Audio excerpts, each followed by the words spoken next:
Hi there. So today I'm doing something a bit different. It is a quarterly summary, or as I keep trying to call it, the Quarter Quell, because I've been rewatching the Mockingjay Hunger Games. That's it, right up there on the bookshelf. They will never leave. I enjoyed them too much and I reread them. But this time I've been watching the movies, so Quarter Quell. I love watching other people's summary. They sum up their month of reading, they sum up their year of reading. I enjoy those thoroughly, but I've struggled to do them. So quarterly I think is good. It will cover January. I did a summary for January already, but I'll briefly flip through January, February, March, and I will talk about the things that I've read, the things that I haven't read, the fun that I've had, and a little bit about what I plan for the next quarter, which should be interesting. So, in the first part of the year, I've read about 30 books. I'm not counting the short stories in that one, though I read quite a few short stories. I read science fiction, fantasy, mainstream, non-fiction, poetry, and audio, all over the place. So let's flip through some of them. I don't know why I'm using Goodreads for this. It's refusing to put them in the order I read them, but never mind. So the Canterbury Tales by Geoffrey Chaucer I read as an audiobook on a road trip. I made a number of videos about that. I supplemented it with my real life books, but that was one hell of a journey. I gave it 4 stars. I have finally read Dirk Gently's Holistic Detective Agency, which is the first Dirk Gently by Douglas Adams. I've had friends trying to get me to read that for ages. Finally have. I liked it. It had a lot of really good stuff. I gave it 3 stars. It would probably have been higher if I'd read it early in my life. But I still think that Douglas Adams is the genius of radio play writers and a pretty decent novel writer. Sorry. Now, I read the Powell Anderson, The Queen of Air and Darkness short stories from Other Story. That was the first book I ever had, first review I ever had banned on YouTube. I think I've reached a milestone or something, but you can see this little blue nipple on it, a bit of a nip. And after arguing with them over it, I just took some red and streaked over it on the image, and finally they let my video be posted. Yay. I've been reading through The Best of C.L. Moore. Where is that book? It's a fantastic book. You'll probably have seen various posts. I'm reviewing story by story. Each one of these stories is so meaty, so fantastic, that I can actually talk more about a story than about some books. Okay, before I do next, Dr. Seuss. Throughout this year, when you see me hold up Dr. Seuss's ABC, and I do a big A, little a, or what begins with A, this is a specific challenge that I'm giving myself in 2026.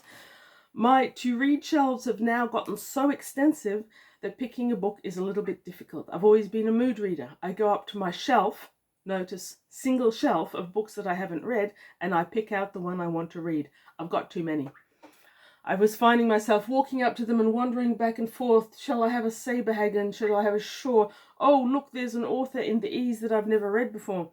So what I'm going to do is I'm going to pick out a few books, A, B, C, by the author, and try to work from A through to Z. Those books I will post on this video with this image. And you guys who bother to watch my videos can vote which of those you think I should read. So far, I'm up to G. G will be next. I've done A, B, C, D, E, F, and not once have I been led astray by my loyal voting public. You have given me some amazing books to read. Aha! So yes, there's an elephant in the room, isn't there? Should have mentioned this earlier. By now, someone else is probably in the comments writing, do we need to stage an intervention? No, you don't. I have hobbies. One of those hobbies happens to be historical reenactment, and I am one of the fighters in my group, Rognvald's Lith, based in Lismore. Yesterday, while we were training, I stabbed someone in the guts. Well, our swords, by the way, are battle ready. They're blunt. Battle ready is what we call them. I stabbed someone in the guts. He was much taller than me. He folded, and as he folded, his sword hit me crack along here. Not reaching my eye because it was stopped by the eyebrow. And is that the zygomatic arch? It might be. The cheekbone, whatever. Hence, proving that evolution did us a solid good deed by providing those things to stop swords from reaching eyes. It looks terrible. I forget it's there. Sorry about that. No domestic violence. If you are afraid anyone you know is subject to domestic violence, there are many organizations that will help you get out of that horrible situation. I do not have that issue in my life. I also didn't walk into a wardrobe door. Sorry, bad joke. Anyway, ABC. ABC challenge. So the next one will be G, and having said that I'm trying to work through the books alphabetic by authors, I'm still reading plenty of things on the side.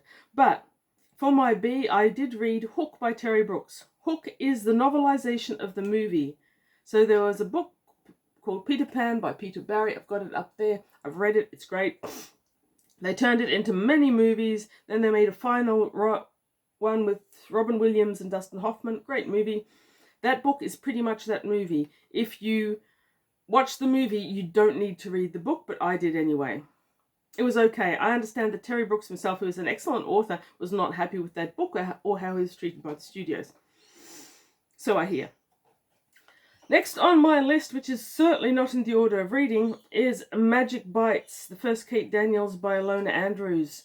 I listened to this as an audio. There's a review for this. I thought the narrator was the worst thing that could possibly have been done for this otherwise decent book, written by husband and wife team Ilona and something else Andrews. They write great stories because they've got the female and male perspective. I reached January. Hooray. Weird Frequencies, Strange Stories by Stranger Authors, put together by our friend Jake over at Pelt Mortem. I read that over the gap between 2025 and 2026, and I gave it 5 stars. I also read The Lucky Country by Donald Horn. This is a non-fiction socio-political story about Australia, and I wouldn't recommend it to people who aren't Australian, and students of sociology and political history. It's great for them, but it's a harsh read in many ways. I gave it 3 stars. So the first ABC Challenge pick by my watch viewers was Tau Zero by Powell Anderson. That was a fantastic book. Powell Anderson can be hit or miss, but Tau Zero is not a generation ship, but it's got that similar vibe. You've got a ship that goes for a destination, but it has a breakdown, it can't make it, so it just keeps on flying and flying forever. Not flying, it's in space. The mathematics and astrophysics in that were fantastic. The writing was really good, some of Powell Anderson's best, which, as I say, can be hit or miss. I gave it 4 stars. Also in my A reading, Milda L. Arsenis wrote The Adventures of Rip the Ridgeback, a Rhodesian story. This is a children's story, very much a children's story, and it's a series of adventures in Rhodesia as told from the perspective of Rip, who is a Rhodesian Ridgeback. He's a pup in the first story, he's an old dog in the other. It's this amazingly beautiful combination of children's stories about Rhodesia, and the illustrations are to die for. Go watch that review, it's amazing. You don't have to only read kids' books to enjoy this book, and maybe you could just enjoy it for the artwork. In Something Beginning with B, my good people voted for The Day It Rained Forever by Ray Bradbury, which has a fantastic cover. I reviewed the individual stories from it, and I think I gave it an overall review. As a whole, I would say that the story collection is rated 4. I actually did this statistically. I gave it a mean. I added up all the ratings I gave to all the stories and then divided them by their number because that's who I am. What can I say? Am I missing any here? I probably am.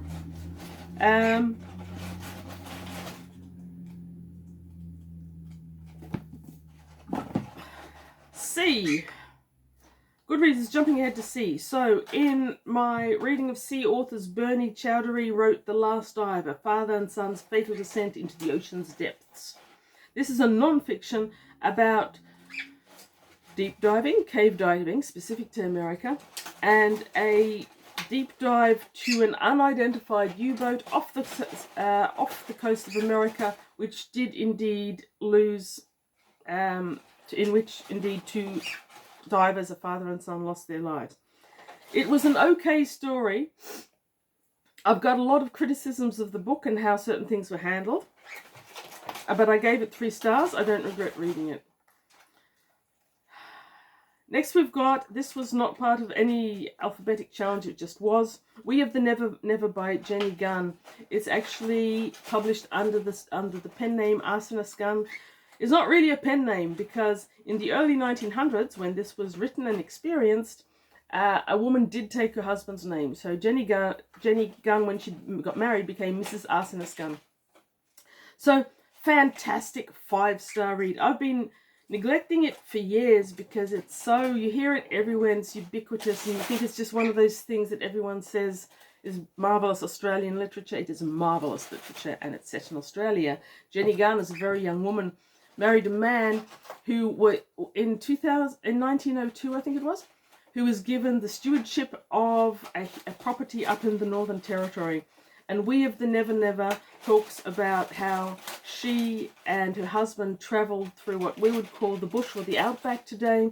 They called it the Never, into this remote landscape, which is, in many regards, the landscape of interior Australia is more alien than the moon. But the landscape of internal Australia in the early 1900s, when you were disconnected from the world, that is more alien than the Mars of Ray Bradbury in many ways. Anyhow, great book, do recommend. So for epic fantasy, I read Fortress in the Eye of Time by C.J. Cherryh. I like C.J. Cherryh a lot, but I believe I've only ever read her science fiction before. That was a chonker of a one to start with at 500 or 600? No, it was 773 pages, but I got through it. I liked it. 4 stars overall. Am I rushing out to read the next one? No, but if I came across the next one, I would probably read it eventually.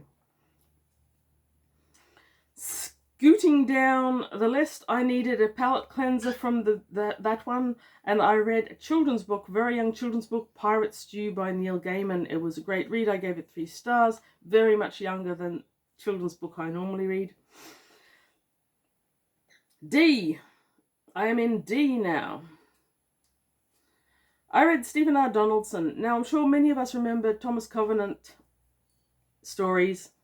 I think most of us loved them when they came out. I loved them. I read them all, the Ill Earth series, and they were great. They are very hard to revisit. It's not just me. Most people say that revisiting Thomas Covenant is just really difficult, and it doesn't suit many new readers either. But I remembered the glory, and I came across this really, really thin little one called Gildenfire. It's not Thomas Covenant, it's in that world, but it's a side mission that I think we hear about it in the main stories, but isn't part of it. I really enjoyed it, gave it 3 stars, glad to have read it.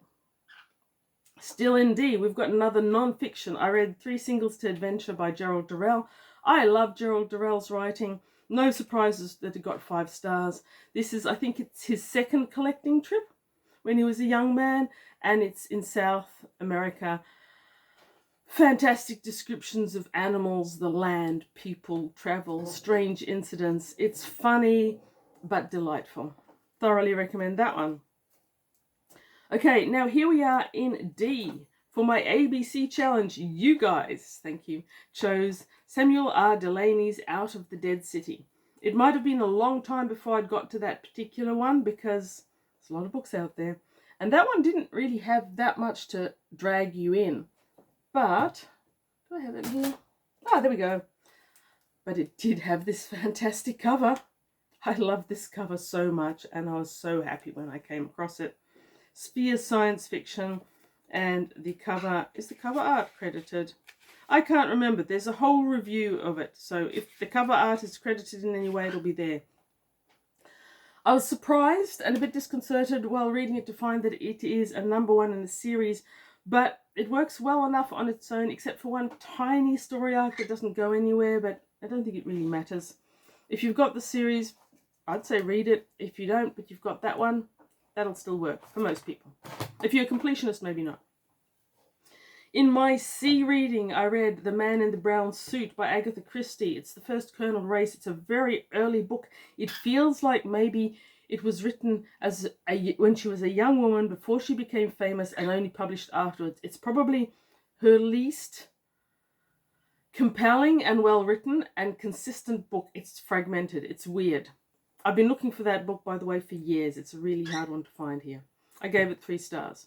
I still liked it. It had good stuff. It just didn't feel like an Agatha Christie at all. Maybe that'll suit you. Okay. Moving on to E, World Maker by A.C. Ellis. This was 100% an unapologetic cover buy, because how could you not buy a cover with an image like that? He's got a strange little fantastical, I think it's actually meant to be a computer element set in his head. It looks like it's a bit like a brick chimney, but when you can see it, you can actually see that there's computer elements there. I probably would never have read it, and I think you guys also picked it based on the cover, because I don't think anyone has ever heard of A.C. Ellis. But this was a surprisingly good read. It had shades of Roger Zelazny stories. It had shades of other stories. Really a decent, solid 3-star read, and I do recommend. Or watch my review. Then, completely off the ABC, I read Child of Earth by E.C. Tubb. That is the final. That is number 33 in the series that I've been reading since I was in my early teens, beginning with The Winds of Gath. I now have, thank you to Rob and Elspace, all of the E.C. Tubb Earl Dumarest stories. And one of these years I'm going to read them sequentially, which I've never been able to do before because I'd never read the final one. 5 stars because I love E.C. Tubb and I love the Earl Dumarest saga. Now, most recently, or very recently, maybe 2 back, I read The Shrinking of Treehorn. That's allegedly by Florence Perry Hyde, of whom I have not heard. However, the artwork is done by Edward Gorey. And if you're not familiar with Edward Gorey's artwork and you like artwork, you and the illustration, you are significantly missing out. This one is earmarked for Rob from Elspace, who has described a desire to own it. It was a wonderful, wonderful little kids book. Again, quite a young one, but dark in that weird and strange way that makes some kids books really good. There's a review on that one. I gave it as well. I gave it 4 stars. Okay, we're waltzing on to F, and I read The Dark Design by Philip Jose Farmer. I've been reading my way through the Riverworld saga.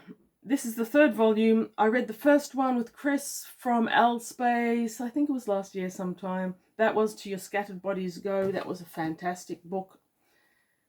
Great on concepts. I continued on to the Riverboat one. The wonderful, the spectacular, the fabulous Riverboat. I didn't love it. So Philip Jose Farmer is one of those hit or miss authors for me at best.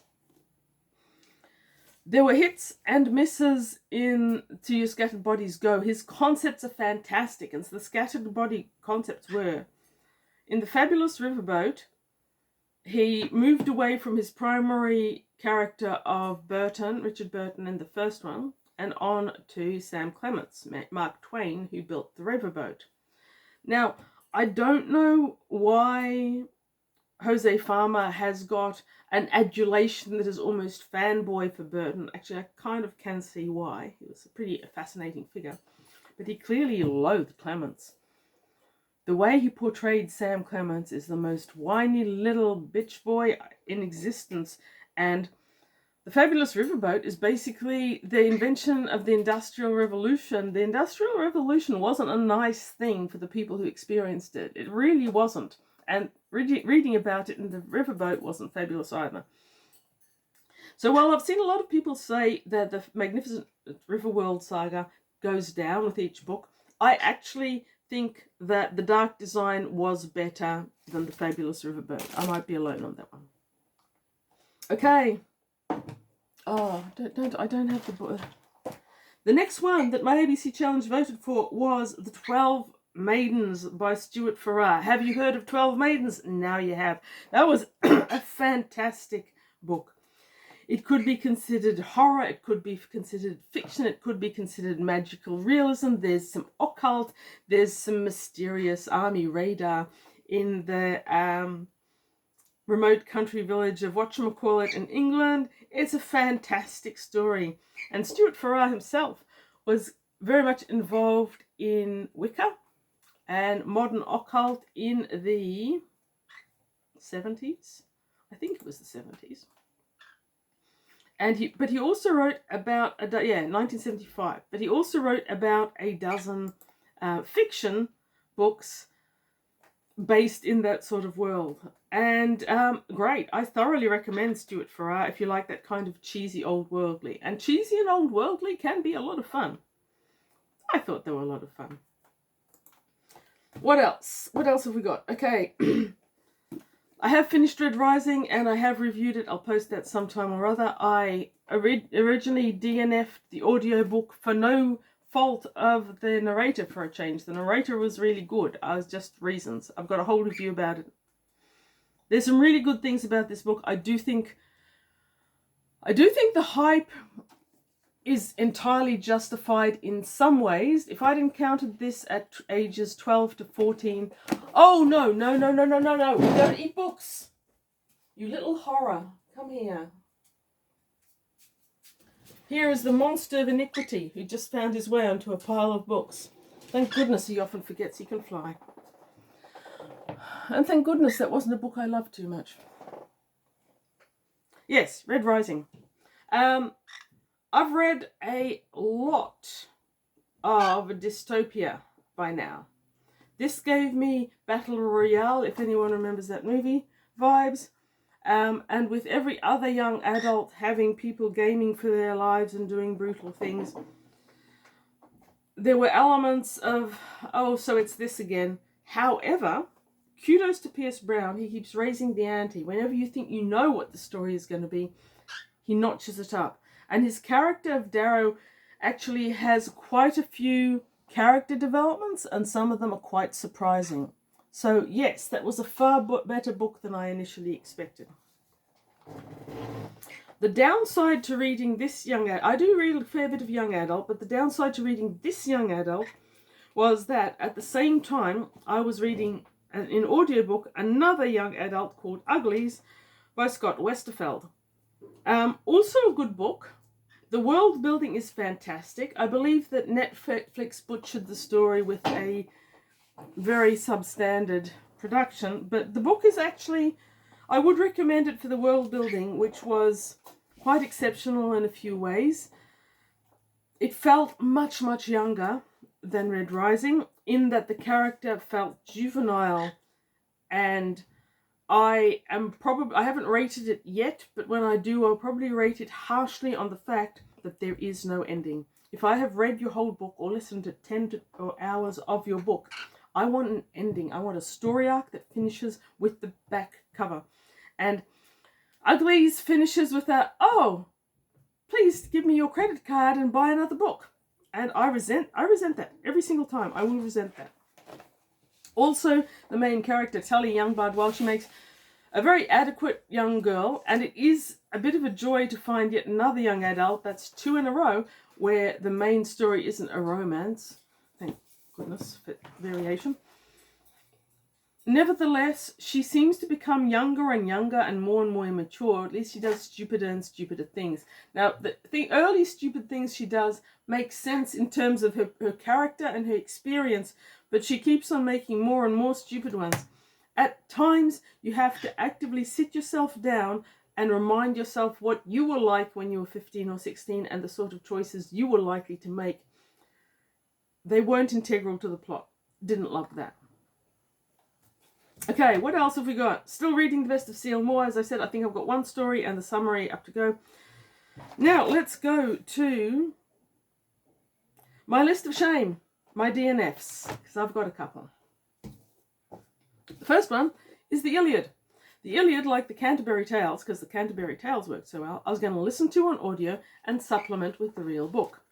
Unfortunately, I was using an app that my library has called BorrowBox. I loathe that app. It is incompetent. Now, not just me saying that. And at book 7, it crashed, deleted my book, deleted my reading history. And I was angry. And I couldn't get Borrow Back Box to work again. So I ended up moving to my other reader app, which is Libby, which is where Uglies came from. I needed an audio, and that was what I was doing. So I've been trying to read this as a book. Now, in the same way that having 2 young adults going was difficult, for me having 2 poetry books going is difficult. I need one or the other. I was also reading Ariel by Sylvia Plath, which I have now completed, and there's a review out there that I did a couple of days ago. I don't think I've posted it yet. But having Sylvia Plath's poems and the Iliad going at the same time was giving me brain overload. It needs to be one or the other. So for now it's a DNF. I'll come back to it slowly and surely. The other DNF is even more shameful. E.M. Forster, A Passage to India. This is a classic. Now, I've never read it before, and I hadn't read any E.M. Forster until last year when I read Howard's End, and I loved Howard's End so much. Forster's writing was just off the charts spectacular in my opinion, and so I thought, I've had A Passage for India for a while, I'll make that my next one. And I haven't been able to make it through past page 55. Why? Counterintuitively, because it is too good. The writing is spectacular. And in this book, what Forster is writing about is the British Raj, Britain in India, and the social inequalities and the incredible class system that brutalized English sensibilities, as well as the relationship between the English and the native populations. And one of the main protagonists in there is a Muslim Indian, and the issues that he's having in his life due to the British occupation. It is harrowing. It is so well written that it is harrowing. And when I picked up A Passage to India, we all have better days and worse days. Well, I was having a few bad weeks, and I didn't need something that made me feel like weeping, so I put it aside. I will have to come back to it, but I will need more resilience in my life before I do that. Okay, that's most of the reading. Okay, back in January, I had a buddy read of The Puppet Masters by Robert A. Heinlein. I did that with Ira over on SF Wards of Wonder. That was a fantastic read. I love The Puppet Masters. It's not my first read, but it had been so long that it felt like almost a first read multiple times. Go to Ira's channel and watch that if you haven't already. It's a great discussion that we had.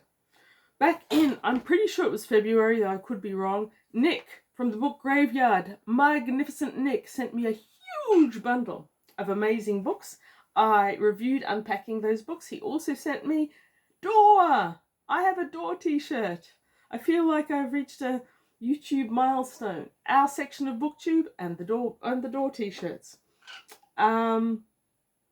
And I've got heaps of books from him to read. I'm really excited about many of them. Might take me a while. What else? I've read a lot of short stories. The Queen of Air of Darkness, a lot of the best of C.L. Moore, Weird Frequencies, of course, The Day It Rained Forever by Ray Bradbury. Many of those are in various reviews back on the channel. Go and have a look. Individual stories where I can.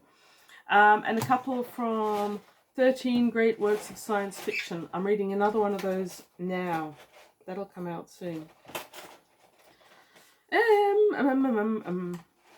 What else? So, next quarter, what have we got? Well, I'm going to keep reading books. There's going to be a big A, little a, what begins with G, and you are going to get to choose which author beginning with G I read. That's probably coming up in about a week. Look out for that one. I have got, I hope, 2 buddy reads, and I'm excited for both of them. Me and Chris from Liminal Spaces have been talking about Tanith for a while, and we've got a red as blood Door sitting there staring at me, hopefully, that I hope he manages to clear his schedule enough to do that in May. And quite possibly, The Wheel of Genre, those busy lads over there, go check out their channel. They do wonderful reviews, and they do heaps of them. I don't know how they go through so many books, but we may be reading Niftaleen together in May. That would be fantastic. June's going to be a big month for me, but possibly a low month for reading. I felt like the first quarter's been very fragmented. I haven't had a real reading direction. I've read a few, it's like about 30 books, but I haven't felt like it's smooth sailing. It's been a bit jagged. In June, I may not be reading as much. I have booked a trip to the UK. I'm looking forward to it considerably. And reading on aeroplanes is fantastic, but reading when you're exploring a new country, or a country that you haven't seen since you were a teenager, that might take a bit. What will happen in June? Well, I'll try and continue posting reviews of things I read from wherever I happen to be. They may or may not be any good. The books probably will be good. Just my reviews is what I'm saying. I'm hoping, fingers crossed, while I'm in the UK, to visit the Zardos bookstore, of which I've heard so much from the magnificent Jules Burt. If you haven't checked out Jules Burt's channel, absolutely do that. And there's an excellent chance that I might be checking out with John from Sci-Fi Scavenger. Hi John, if you see this. We're trying to make plans to go and see not only the shop but the warehouse, and that would be fantastic. Not going to be there for long, a couple of weeks. I'm going to spend some time in London. I would very much like to see part of Wales. I don't think we've ever explored South Wales. And we'll see what else happens. If you are in the UK and you would like to meet up for a coffee or a beer or a whatever, a book shopping expedition perhaps, let me know. My email is in the channel description or comment below. So, got through that faster than I expected. Most of the reading for the last quarter. Prospects for the next quarter. Have a great day. Read good books. Read lots of good books.